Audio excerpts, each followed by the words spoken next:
Welcome back to the Christian I Ching. This lecture is on the question, and I'm Roger Sessions. My goal in this unit is to describe how to choose good questions for the Christian I Ching.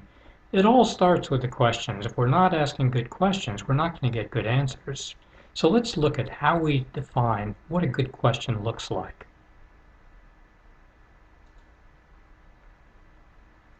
Recall when I was talking about the biblical basis for the Christian I Ching that I said it's not okay, according to the Bible, to do fortune telling or trying to manipulate the future. That's not okay. That's what's considered to be fortune telling, not a good thing to do. But it is okay to use the I Ching as a discernment tool, which means understanding what God is calling us to do, not trying to figure out what we want to do or what we want the future to look like, or how to mold the future to what we think it should look like.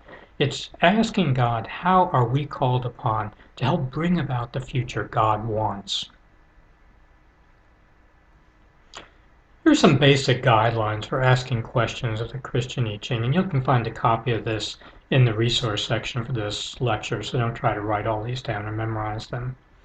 But first of all, don't ask the I Ching to predict the future. That falls under what we call divination, and divination is forbidden. We don't do that. Plus, the future hasn't been written yet. You know, we have free will, according to the Bible, and if we have free will, that means that what we do is going to impact the future.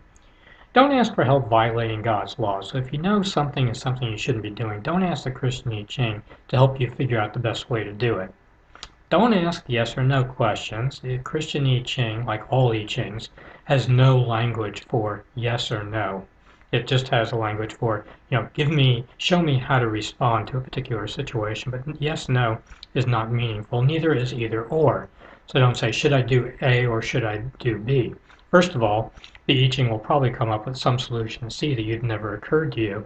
And second of all, the Christian I Ching, or like all I Chings, has no language for choose A rather than B or B rather than A. You can, of course, break that into two questions. You could say, how am I being called to move forward with respect to A, and how am I being called to move forward with respect to B? You'll kind of get a better sense of that. Don't ask trivial questions. Don't annoy the I Ching by asking, what should I have for dinner tonight? Save it for questions that you're really struggling with. Don't repeat questions. Don't go to, if imagine that you had a teacher and you take this teacher some question you've really been thinking a lot about.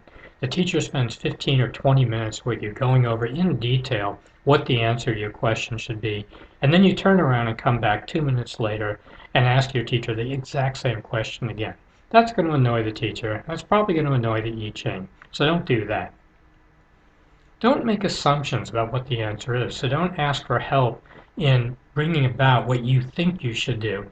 Ask the I Ching what you should do. And don't ask questions with obvious answers. If it's very clear to you what you're being called to do next, then do it. You don't need to go to the I Ching. Show some independence in that. Go to the I Ching when you're struggling, when you don't know what the answer is. That's when the I Ching can be really valuable.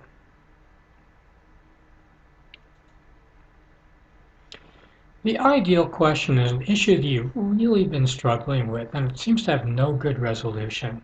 You look at one side, and there's as many arguments for doing it that way as some other way. So, when you can't resolve it, when you've been struggling, the longer you've been struggling with it, and the more it seems like no matter what you choose, it's not the right way to do it, or it doesn't feel right, and it's been something that's been bothering you for a while, that's the kind of question you want to bring to the Christian I Ching. Here are some examples of inappropriate questions. You should be able to figure out why each one is inappropriate. So here's the question, will this stock do well? No, that's not a good idea because that's asking the I Ching to predict the future, and we don't do that. How can I hide my affair from my wife? No, we don't ask the I Ching for help violating God's laws. You know you shouldn't be having this affair, so don't ask the I Ching the best way to do it. Should I take this job? That's a yes or no question, so we don't ask yes or no questions. Should I fly or take the train? That's an either or question. We don't do those either. Will this tie bring me good luck today? That's a silly question. It's a trivial question. Don't bother the I Ching with questions about what you should wear to work that day. How am I called to help my son? So that's kind of a tricky one. That's almost a very good question. In fact, it might be a very good question, but it also could be that you're making an assumption there. You're making an assumption that you are called to help your son. And I would probably change that to something else that is more open-ended. Maybe the I Ching doesn't think you should be helping your son. Maybe it's time your son stood on his own 2 feet. So you need to be really careful. That's what the hardest of these rules to follow is making assumptions, because it's easy to make assumptions without even realizing that you're making assumptions. Here are some better questions, and most of these are better versions of the ones that we were just looking at. So how am I being called to move forward with respect to my family's finances? That's a good question. It's not yes or no, it's not either or, and it's open-ended. Maybe what you're called to do is just stay with your job or get another job, or there's a lot of possibilities there. So it's very open-ended. I don't see any assumptions being made there. How am I being called to move forward in relationship with my wife? That's a much better question than asking how you should hide this affair from your wife. How would taking this job impact my family? That's a better question than should I take this job, because should I take this job, first of all, is a yes or no question. And secondly, it's not really clear in what area you're asking about. Here you're asking something fairly specific. How would taking this job impact my family? How can I better balance my work and my family life? Great question. How am I called to move forward with the politics of church? So, rather than saying, how can I better fit in with the church, because maybe you're being called to leave the church, a better question is, how are you being called to move forward given the political situation at the church? How am I called to move forward with my son's education? I think that's a better question than how am I being called to move forward in helping my son get a graduate degree, because maybe you're not called to help him get a graduate degree, but you're being called to move forward in some way, and the way you're being called to move forward may be not to move at all. How am I being called to learn? What am I being called to learn from my mother's death? That's a great question. It's the kind of question we're all going to face sooner or later.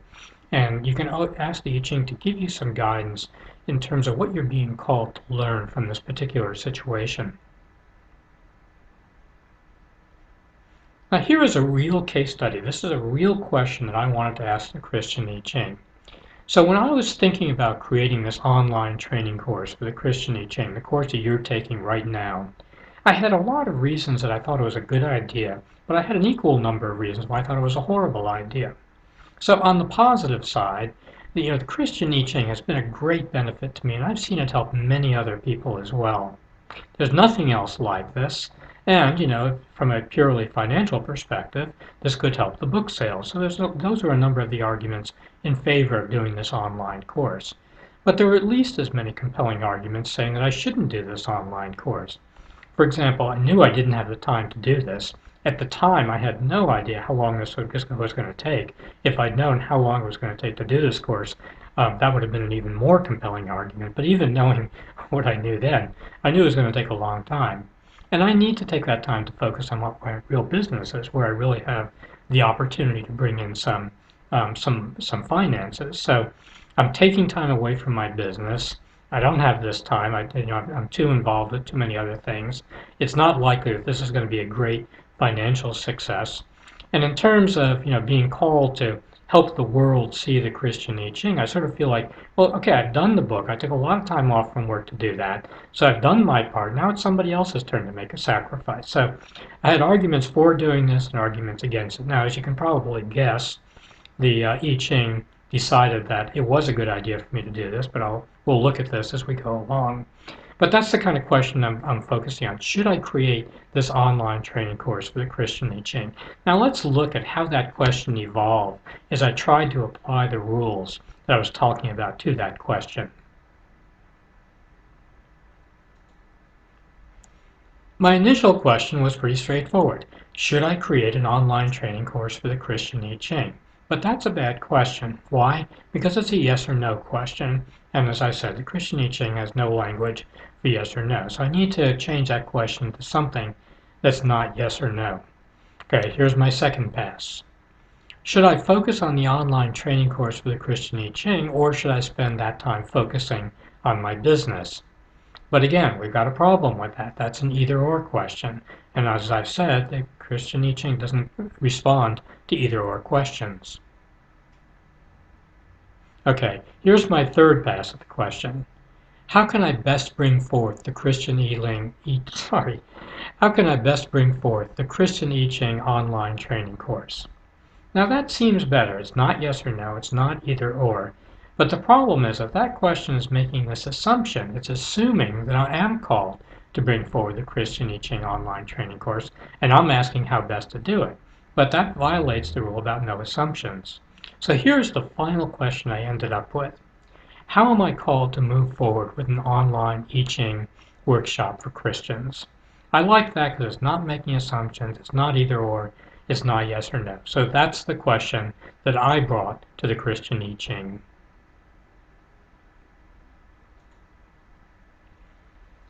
You can see here where I've written it down in my workbook, and then I went through the process of receiving a response. I'll go through that with you as we go along in this course. But as you can guess, the I Ching liked the idea of doing this online course, which is the reason that we're here together today. Now, before you start the next unit, as an activity, what I'd like you to do is review the 3 questions that you created in the previous unit. Remember when I asked you to write down these 3 questions you'd like to ask the I Ching? Well, based on what you know now, how would you change these questions so that they're good questions for the Christian I Ching? And once you've done that, choose one of these questions or some other question that you would like to ask. Put it into a good form as I've described in this lecture. Write it down in your workbook, and that's the question that you will use as you start to learn how to ask a question, receive a response, and then interpret that response using the Christian I Ching. I'm Roger Sessions. Do this activity, and then I'll see you soon in the next lecture.